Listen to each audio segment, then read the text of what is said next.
Hello everyone, welcome back to another episode of Technologyglance. Today in this video, I'm going to guide you through how you can enable hide offensive comment on Instagram Lite.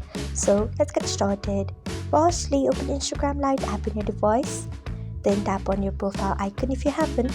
Next tap on three lines icon. After that tap on settings. Next tap on privacy. Then tap on comments. After that, you can see the option of hide offensive comments. Turn on it by tapping on it. So this is how you can enable hide offensive comments on Instagram Lite. Thanks for watching. If you found this guide helpful, we would love it if you hit the thumbs up button below. We upload great new tech tutorials like this one every day, so do not forget to subscribe to our channel and hit the bell icon so that you'll never miss another update.